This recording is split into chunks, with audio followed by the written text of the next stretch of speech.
my son heard me tell the principal that I'm a poor single father.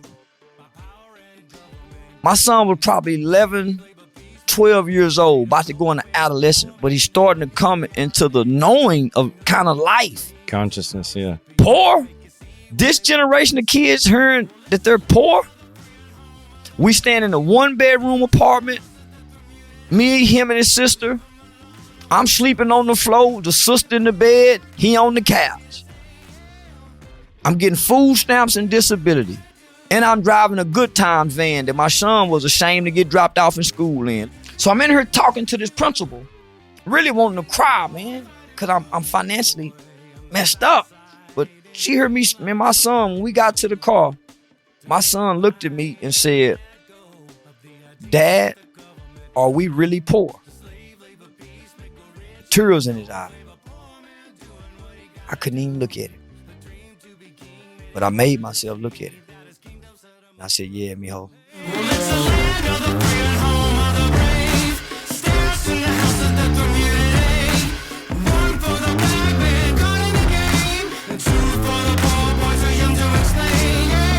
Controversy, love, hate, extremism, and kids. How do we balance all this? Well, my friend Charleston White has his own battles. He has his own ideas, but here he shares something extremely human and honest. And we talk about kids and our plight to help kids and mentor kids and stop the reciprocity of gang violence in poor neighborhoods. And I think you'll appreciate the candor in which he shares some of his own personal stories in this interview. On the T-Cast, welcome my friend once again, Charleston White. My brother just came home 3 days ago from doing 31 years in prison for murder he committed when he was 17 years old. Congratulations.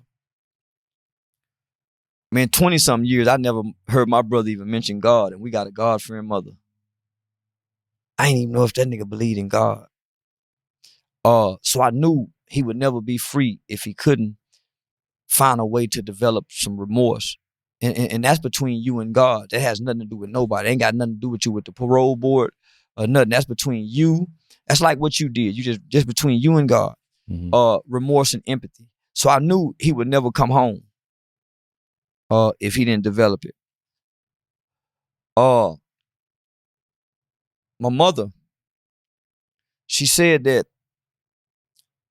in this life, we overcome everything by the power of our testimony. Because the power of your testimony gives me power. How you got through this?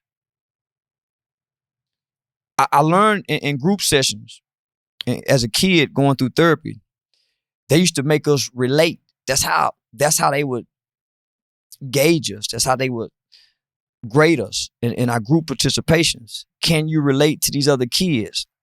Your mom left you when you was 5, Charleston. Tell him something. Hey, look out, Jose. Your uncle molested you. Say, George, y'all. So they would make the ones who had similar backgrounds relate to one another's story. That's where their strength came from. Mm-hmm. Not alone. You're not alone. So we would, when he's telling his life story and he would start crying, you be compelled to put your hand on his shoulder. Man, it's all right, man. Man, listen, homie, I understand too. I felt the same way when my daddy left. The guy next to him said, man, I can't say I understand, man, but I just know. So nobody's doing that to the kids. So the kids growing up angry. If we don't do that to the kids, then they emotions automatically internalizes. And they blame themselves, whether that's divorce and if they don't have an outlet, then now they angry. At least with an outlet on the football field, you can hit, you can punch the bag, you can shoot, you can job, you can work. Without that, and most kids don't have it, you start punching your little sister, kicking holes in the wall, walking by, hitting your grandmama with the shoulder, making intimidating fists at the teacher.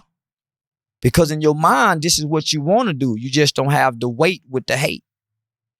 Tupac said, when I get my weight up with my hate, I'm going to pay them back when I'm bigger. When I get my weight up with my hate, pay him back when I'm bigger. When he get 15 and he look like a grown man and he realize he can punch somebody and make him bleed and then make him feel good, he gonna be violent.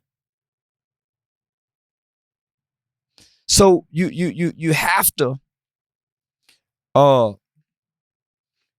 we've taken our eyes off the kids, homie, to argue and squabble over politics and religion and nationalism. We've taken our eyes off the kids. Amen. Amen. So, yeah, we're making ourselves look like fools for real in front of the kids that are coming up. That's why they don't believe in us anymore. Shit, they used to believe in us, man. Shit, they don't believe. Yeah, shit. They think none of us know shit. I think you're doing more for the middle than you think, and maybe you do recognize what you're doing for the middle because there's so many of us in populace. It's almost the only crowd I can go after because I don't have the skill set that you do to be the chameleon, right? With that, somebody called me fake because I would be being fake, right? Yeah. But there are so many more of us as I try to spread the message also and gather more people that are willing to support this plight that we have, right?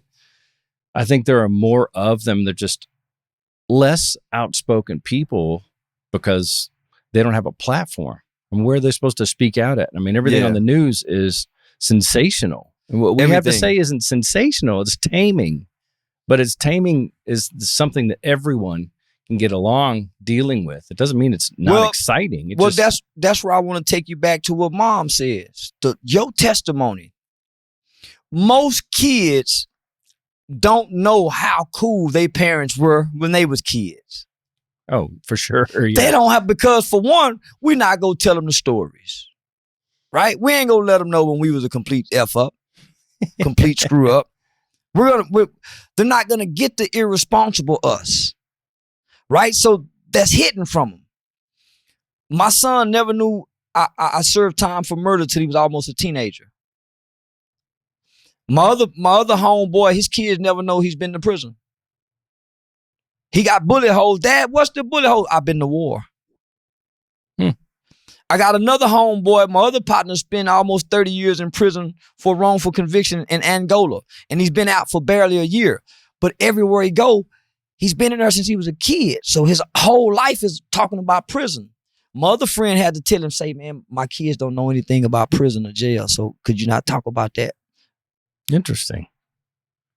At a certain age, don't you think it's advantageous to know the truth? I mean, even as a parent, look, the reason why I'm telling you that this is a bad idea is because I experienced the consequences of trying this myself. I believe always that. Work, but I believe that. Well, because to start, Bob Ray Sanders did a big write up on me, so it's gonna be on the front page of the Fort Worth Star Telegram. You have to text me, man. I'm gonna get one. I had to tell my son about it. I because it's gonna be on the front page, and I was pretty proud about it. That's awesome. So I had to tell my son about it. Then he's going to go visit his uncle in prison. I don't think he have a taste for jail or prison. But part of that is because he has that context from you. Yeah. You know people and you've had experience. I've taken him around those people. Yeah. I've let him see a drunk. I let him see a crackhead. I take my son to Stop 6 and to the ghetto with me when I do community work, and I let him see these men who normally you wouldn't want your children to see. My mother hated the fact that I would have my son and my daughter down at the Classy Lady. My mother hated, man, why would you take them? Because I want to always let him see. You remember such? Is that the kind of man you want to be like? You done seen all these men, son. Successful. You done seen, pick which one you want to be like. You seen dad? So you done had a variety you've been exposed to many, many different kind of men. And that kid been working since he was 12 years old. He won't miss work. He don't hang with a group of guys. Man, he make me proud. That's smart. That's great. Make me proud, man.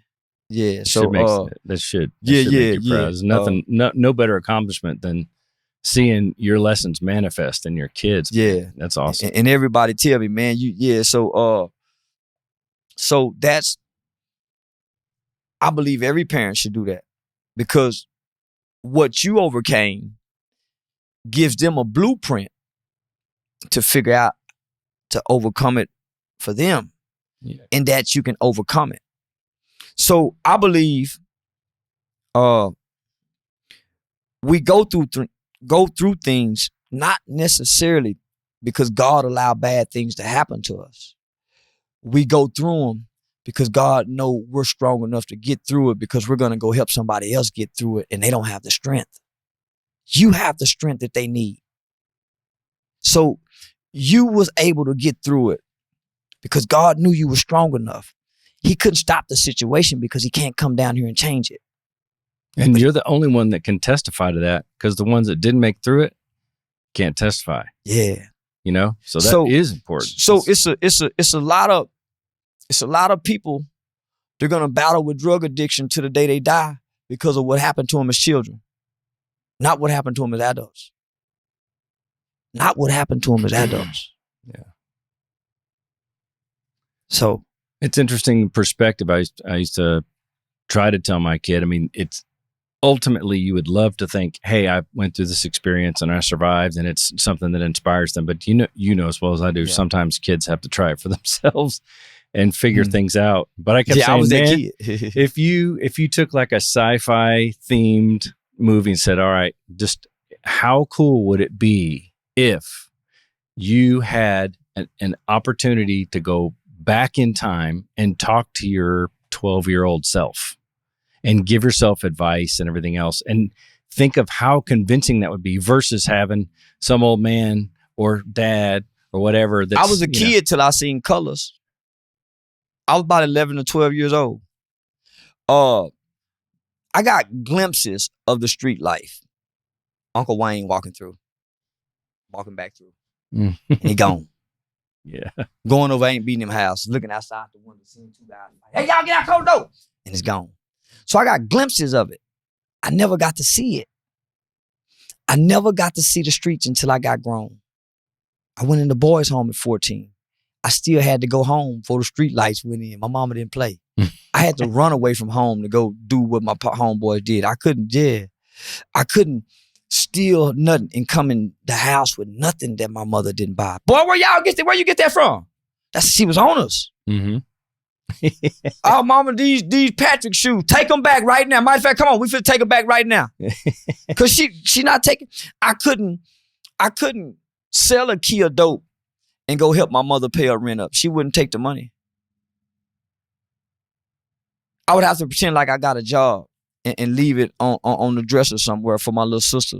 But my mama wouldn't take it if she knew I wouldn't have a job. That's that integrity. Did she want to go into politics? No. Maybe so. That's who we need, right? Yeah. She might do one She term, went to foster care. but- She went to Lena Pope Home CPS foster care. So my mother was a foster care parent. Oh, that's awesome. For 20 something years after she retired from General Motors. Wow. And she got into that, going to go find my aunt who lost her 5 kids to the CPS system. So my mom went in and relocated all 5 of them kids who had been separated due to my aunt's drug addiction and adopted them, which were her nieces, and adopted them. When my mama brought them babies back into the family, my aunt had the strength to get off drugs and change her life completely. And my mother gave her back her kids. There's the testimony. There's the strength of her testimony. Yeah. Man, she's a superstar. Yeah, that's what her prayers is what got me through the foolishness. I rejected everything this woman tried to teach me. I thought she ain't know what the fuck she was talking about. Man, that God shit ain't real. Man, she beat me with everything I put up against her. All of my bullshit, man, she beat me with just let me see her live what she was trying to preach to me. Mm-hmm. I never seen a man come out of a bedroom. I ain't never seen my mother drunk. I never heard her say nothing bad about my father. I ain't never heard her cuss nobody out. She never, when we was wrong and she went down to the police station, she said, you tell these people the truth. Did you do it? And if you lied, she gonna hit you across your head in front of the police. Yeah. So, man, we was forced. My mother she was doing everything in her power. And then she still had to go to work. So when she went to work, all the shit that she said is canceled out because there's no reinforcement. There's no reinforcement. So when she coming home to reinforce, she got to go to sleep. Yeah. She can't whoop ass. I'm giving you the rope to hang yourself with. So, but she's learning, at this time, I remember vividly when the word and the concept tough love began to be spread out in the counseling world. Mama come home with this tough love talk.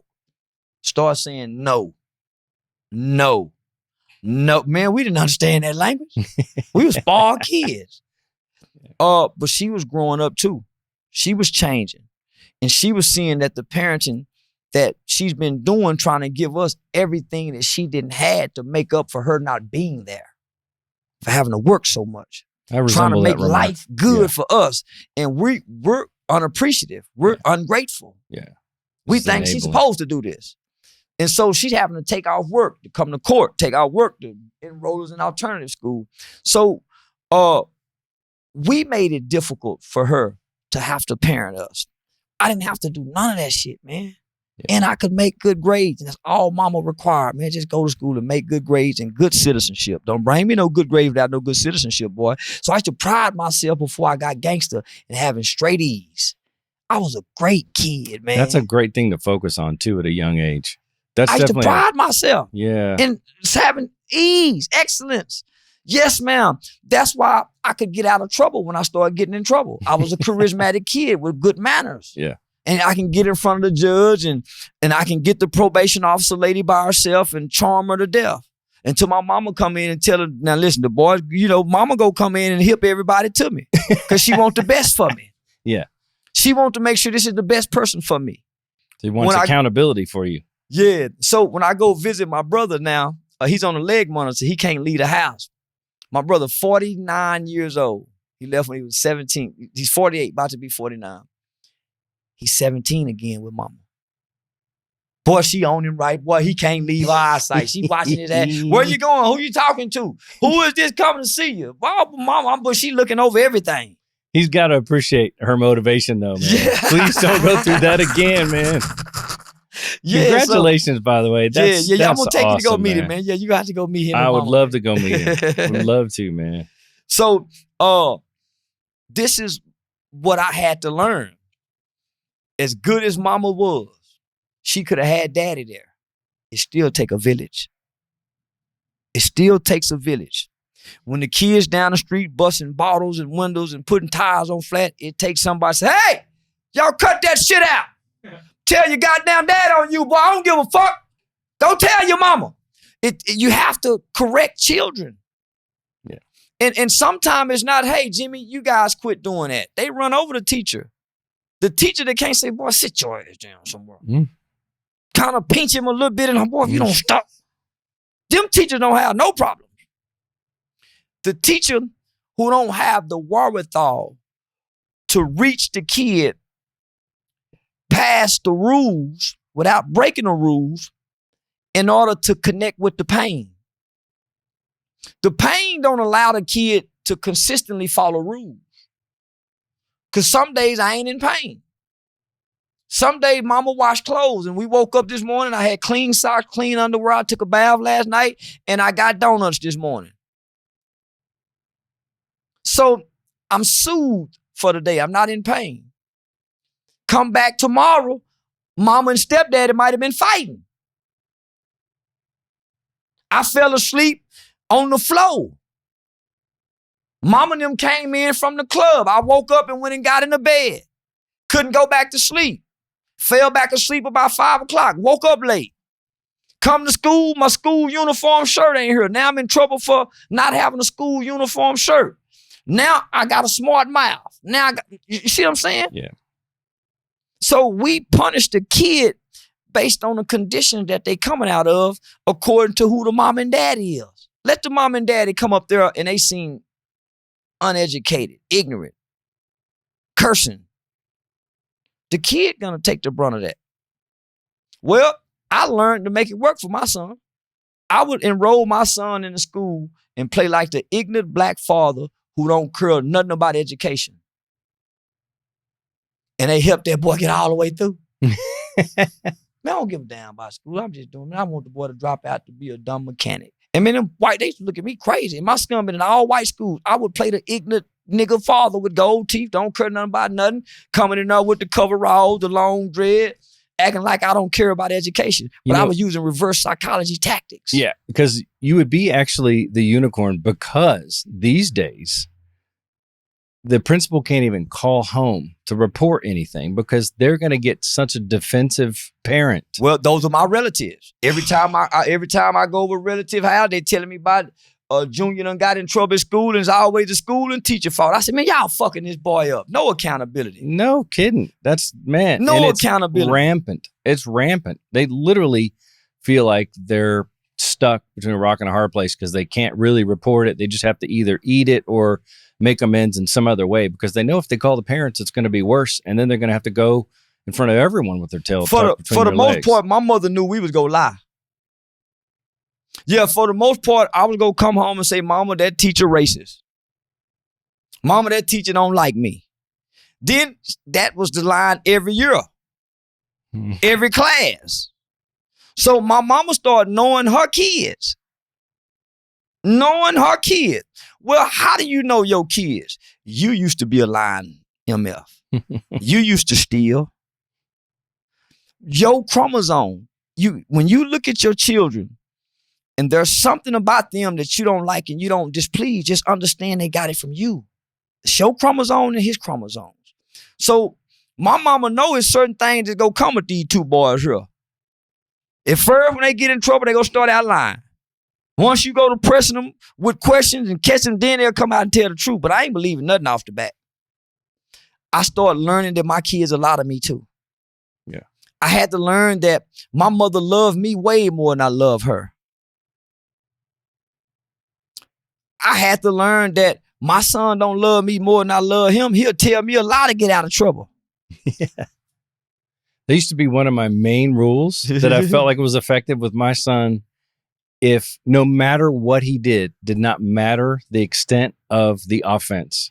If he didn't lie about it, it'd always be a lesser punishment. And at the time, my son's grown. So we're talking about, when he was little, there were still spankings. We're still okay. Yeah, they were far and few in between. It was absolutely a 0% chance you're going to ever get a spanking ever, as long as you're telling the truth. And that sucker worked for a long time. You know what made me stop showing out in school with the teachers? I did it all the way up into high school, but I started looking for the one with the right spirit and just saying, man, hey, man, I'm a single dad struggler. I'm just trying to get the boy through school. I don't care if he drop out at this point. And I really had that mindset. And I coerced my son into dropping out. When he lost interest in school, when he was in middle school, I said, oh, man, it ain't nothing wrong with being a dumb mechanic. Go on, drop out. So I went and enrolled him in school and let him hang out with me for a week, riding around, doing nothing. Then that next week, I would wake him up at 5 o'clock in the morning and take him to my homeboy mechanic shop in Forest Hill and drop him off. Go to work, son. And come back and get him at 5 or 6 o'clock. By the end of that week, he wanted to go back to school. One day. He said it didn't feel good waking up doing nothing. Sitting around doing nothing. It didn't feel good. So he went and got back in school. I told him, I don't care if he pass or fail. Just go to school and make right choices and decisions and get good citizenship. I don't care about your grades. Well, the grades will come if you're making good choices, and the citizenship means you're paying attention. Well, just because you're failing don't mean you're dumb. You're just not interested in what they're trying to teach you. Exactly. He went and learned everything on the job and excelling in the work world before he graduated. So I noticed every job he went to, he excelled, got promotions, and he never missed work. Well, I'm a guy go call in and look for every reason in the world not to get up and go to work. That's the opposite of me. So I would teach him a work ethic. I had him cutting grass early, going to work with my friends because I can't teach him a work ethic. So I would sit him with my friends who had a job and go, man, they can show you, son. Daddy can't show you. So one day, I'm sitting in the office with the principal being an asshole because I'm frustrated and angry as a single father. And they wanted me to do something.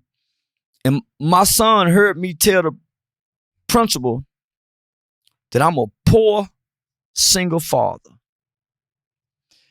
My son was probably 11, 12 years old, about to go into adolescent, but he's starting to come into the knowing of kind of life. Consciousness, yeah. Poor. This generation of kids hearing that they're poor. We stand in a 1-bedroom apartment. Me, him, and his sister. I'm sleeping on the floor, the sister in the bed, he on the couch. I'm getting food stamps and disability. And I'm driving a good times van that my son was ashamed to get dropped off in school in. Look like Scooby-Doo them van. Oh, man, those things are awesome. Like a motherfucker. I swear it was, man. I want one now again. The teardrop window? Come on. And that was donated to me by a Republican candidate, Albert McDaniels, a petroleum engineer. So I'm in here talking to this principal, really wanting to cry, man, because I'm financially messed up. But she heard me and my son, when we got to the car, my son looked at me and said, "Dad, are we really poor?" The tears in his eyes. I couldn't even look at him. But I made myself look at him. And I said, "Yeah, mijo." You told him the truth. That's, hey. I said, "Yeah. That did something to me. Because here I am helping all the kids around the country, man, in the facilities, man. And I can't help my kids. I can't go get a job because who gonna be picking them up and taking them to school, getting them out this? So I can't even get a job because who gonna do this?" So when I said, "Yeah, mijo, we're really poor," this where the motivation came. Because I didn't know where to get it from because it wasn't in me no more. And you saw that he was hurt by that. And you didn't appreciate it, but it's fascinating to know that this what he said to me. He didn't even know. He didn't know. I mean, you know. He looked at me and said, "Is there anything that you can do about it?" He put something off in me with that question. This little boy, 11-year-old little boy with tears in his eye, realizing his daddy is poor. I'm no longer a hero at this point. Yeah. Nah, man, when the kids know, but they don't know, they're not supposed to know. Grandmother in Mud Hill and them had 16 kids, and them kids never knew they were poor because they never missed a meal. The light stayed on, the house was clean. Right. They never knew. Right. Kids aren't supposed to be aware. Here it is, he got this awareness. And I don't know how to fix this. I don't know how to not be poor other than selling drugs. I dropped out of college to work with kids. I thought this was gonna get me the position that I need. I was going, and I was just a poor man helping kids with no reward, seemed like. I wasn't looking for rewards. I was looking for a better position in life. Thinking, okay, God, I'm doing right now. I found my purpose. It's gonna get better. As many a times I want to go back home and pimp, try to play on the broad. See, but right then, the bag dropped from overhead. And you have to put your own mask on first before you can help your son or help anyone else's son, right? You got to take care of yourself to know that you're going into these situations healthy. The kid said, confident. "Is there anything that you can do about it?" That's profound. You know what my reply was? "Yeah, mijo. Every day I try to." But I was lying. I was trying to help other kids, not help my kids. I didn't know how to ask for money for what I did. So a lot of people use, "Hey, come here, man, let's do this, man. You got some program? Let me see your program." We might, so they would get my programs, and I was so gullible, I would give them the whole program instead of just snippets of it. So once they get the program, I don't hear back from them. They go get the They don't need you anymore. Hey, but I didn't know. I learned that lesson hard, man, too. I didn't know, man. I was bright-eyed and bushy-tailed. You think everyone's got integrity. Come on now. I'm thinking once you leave the streets and cross over to this side of the street, which is the right side, man, these are good people over here. You can trust everybody, man. No, man, this not the streets. It's a different kind of liar over there. So when he said that, man, and my reply was, "Yeah, every day. I warred within and until I can just find a way to figure it out." And I had to figure it out at this point for him before my daughter become aware. So how did you end up launching into this? Is that the point where you transitioned into what you're doing now? That's where the start transition So I started trying to.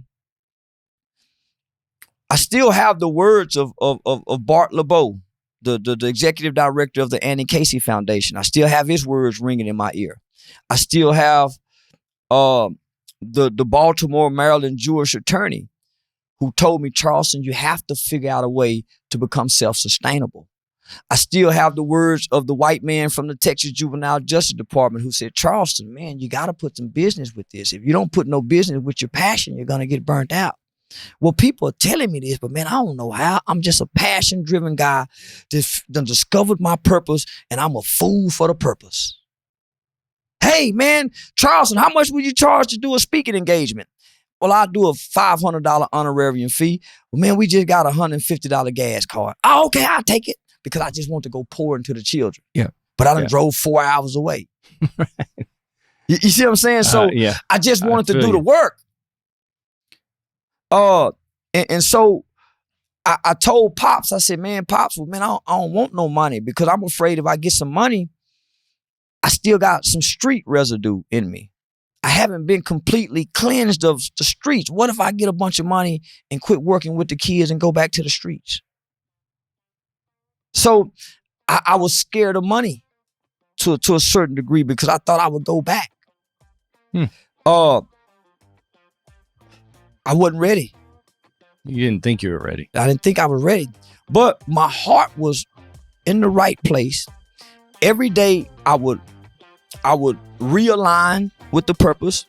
I would redefine in the mirror who I am. So I keep making right choices. And then I leave out the door. What's it take? What you gonna do? What you gonna do? Success around the sandbox with second grade rules. A confident fake to make you do what they want when they won't pay the fool. A diplomatic face is the one to see you through. And don't let those bigots take you off your game, but just to let them loose. Just sit here in the front.